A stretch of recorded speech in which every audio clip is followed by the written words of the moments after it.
All right, good morning and welcome to a regular meeting of a panel of utility commissioners and staff of the Public Utilities Regulatory Authority held today, Wednesday, November 1st, 2023 at 10 a.m. by remote teleconference.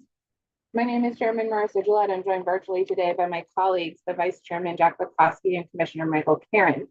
We have two items on our regular calendar this morning, followed by a consent calendar. So we'll turn to the first item on today's regular calendar. Docket number 230802, the annual residential renewable energy solutions program review, year 3. And we will ask Mr. Christopher Arkin on behalf of authority staff to present the decision for the panel's consideration, please. Morning, Chairman Gillette, Vice Chairman Bukoski, and Commissioner Karen. The final decision in docket number 230802, annual residential renewable energy solutions program review, year 3. enacts programmatic changes to the Residential Renewable Energy Solutions Program to ensure that the program is best aligned with the program objectives.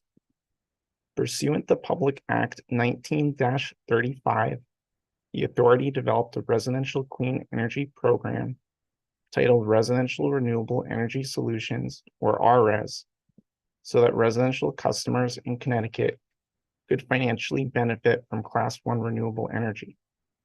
Additionally, since its inception almost 2 years ago, the RS program has supported the deployment of over 142 megawatts of residential solar projects statewide. Further, the annual review process for the RS program was first established in a final decision dated February 10, 2021, in docket number 200701, and today's decision marks the conclusion of the year 3 review of the RS program. The RS program objectives outlined in today's decision will further the program objectives by supporting the sustained and orderly development of the state's solar industry, by helping the state achieve a 100% zero carbon electric grid, by balancing participant costs and benefits with non-participant costs and benefits, by ensuring program accessibility for customers, and by encouraging increased inclusivity overall, especially for underserved populations. First, the decision establishes residential buy-all and netting tariff rates for projects received in calendar year 2024. In establishing 2024 tariff rates, the decision updates the residential tariff model used in prior program years to reflect the most up-to-date economic and project data, including updated inputs for the average installed system cost and retail electric rates. As a result of the updates made to the residential tariff model, the buy-all tariff rate was increased from 29.43 cents to 31.89 cents per kilowatt hour. Notably, less than 1% of all RS customers currently enroll in the buy-all tariff. The buy-all tariff will also become increasingly important to the deployment of RS projects amongst low-income customers in the future, as it will be unimpacted by the low-income discount rate. Conversely, the netting rec compensation rate was lowered from 3.18 cents per kilowatt hour to 0 cents for Eversource customers. Ultimately, the buy-all and netting tariff compensation changes will ensure that the typical customer enrolling in either tariff receives at least a 10% rate of return on average, which is consistent with the historical rate of return for residential solar systems in Connecticut. Further, to support the program's goal of 40% deployment among low-income and underserved populations, the low-income and distressed municipality adders were increased by 2.5 cents and 1 cent, respectively, for the buy-all tariff, and by 1 cent and a half cent, respectively, for the netting tariff. Additionally, to increase customer awareness of the RS underserved adders, the decision amends the RS customer disclosure form to include adder eligibility criteria in a more prominent location. To ensure all participants are benefiting from the program, and to support program accessibility and inclusivity.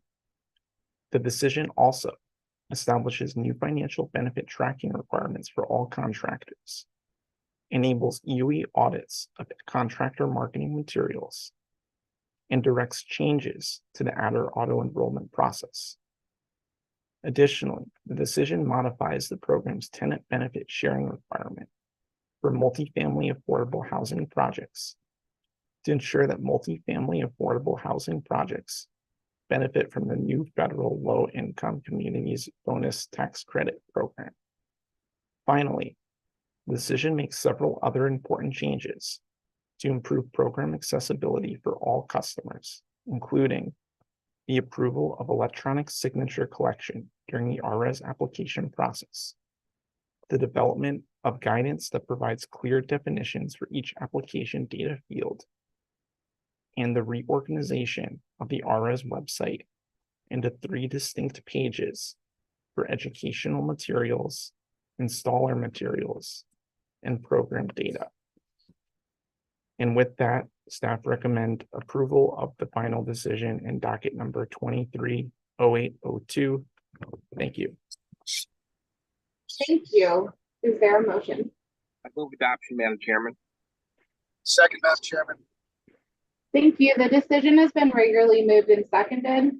If there are no questions or comments, I would ask Mr. Bumping to please take the roll. Chairman Gillette, Yes. Vice Chairman Bukowski, Yes. Commissioner Karen, Yes. Thank you. The decision has been adopted. The second item on today's regular meeting agenda is docket number 230926. The petition requesting reconsideration will turn to Authority Staff Attorney Pat Pryor to present the decision for the panel's consideration, please. Good morning, Chair Gillette, Vice Chairman Potoski, and Commissioner Karen. The Public Utilities Regulatory Authority conducted an evidentiary hearing pursuant to Connecticut Agency Regulation 16-3-100G concerning an appeal filed by Taufik Mahmoud of a report regarding an investigation by PURA's Office of Education, Outreach, and Enforcement regarding a disputed natural gas bill rendered to the customer by the Connecticut Natural Gas Corporation for service at 73 Bronson Road in Avon, Connecticut. It was related to meter number 595304.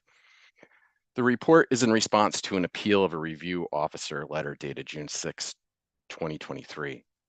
The authority finds that the customer is responsible for the amount due and owing, and the company shall offer the customer a payment plan to pay the bill in full over 36 months, minus a total credit in the amount of $500. This finding is equitable to both the customer and the company. By way of background, on January 26, 2022, the customer initiated natural gas service for his residence with CNG. On February 1st, 2022, the company installed a new gas meter at the customer's residence, but due to an internal error by the company established a different and incorrect customer's name as a customer of record on the account. As a result, the customer received bills with an incorrect account number and a different customer of record. In an attempt to rectify the situation, the customer contacted the company by telephone in February 2022 after receiving the first billing statement. The customer had 2 recorded telephone conversations with company personnel, and the telephone calls illustrate confusion and miscommunication between the customer and the company personnel. The company reported that it was contacted by the person whose name and account was erroneously applied to the 73 Bronson Road meter. As a result, the company removed the incorrect name and account information from the account. Thereafter, the company stopped sending billing statements to the customer after April 2022. At this point in time, the company designated the meter as unregistered and did not investigate this matter until January 2023. In January 2023, the company investigated the gas usage at 73 Bronson Road and determined that the customer, Mr. Mahmoud, was the correct customer of record and assigned the meter to an account in the name of the customer with a proper account number associated with 73 Bronson Road. As of October 13th, 2023, the customer's total outstanding balance was $2,299.03. In this appeal, the customer asserts that EOE's investigation and subsequent report do not conclusively demonstrate its commitment to protecting ratepayers, and C&G took advantage of legal loopholes that increased the financial burden of the customer. The customer asserts the following reasons for the basis of his appeal: billing error, lack of investigation, financial hardship, failure to provide adequate customer service, and violation of various statutes and regulations. EOE concluded the customer should pay the bill in full for the past due balance. In addition, EOE concluded the company made good faith efforts to assist the customer in resolving the unpaid balance on the account, including any hardship claimed by the customer, by offering a total of $500 in credits and a 30-month payment plan. However, any resolution must be equitable to both the company and the customer, and as a result, a payment plan longer than 30 months is necessary. Based on a review of the record, the authority finds that despite the initial billing error, the meter assigned to the account since February 2022 recorded actual and accurate gas usage at the customer's premises, and the customer is responsible for payment for the gas usage as reflected in the billing statements. Additionally, although the investigation was delayed for approximately 1 year, and the company's service was lacking and contributed to creating a general cause for concern on behalf of the customer, the company did not violate any statutes or regulations within the authority's jurisdiction. As such, the authority finds the customer liable for the full amount due and owing minus a $500 credit, which $150 has already been applied, plus an additional $350, and finds that this 36-month payment plan is a fair compromise that is equitable to both the customer and the company. The customer will be responsible for paying the arrearage amount in equal monthly payments over a period of 36 months. However, the customer is not required to pay the monthly arrearage amount during months in which the customer's gas bill is $300 or greater, so long as the total arrearage amount is paid by the end of the payment plan. Interest and late fee charges shall not be applied to the account balance so long as the payment plan is pending and payments are current thereunder.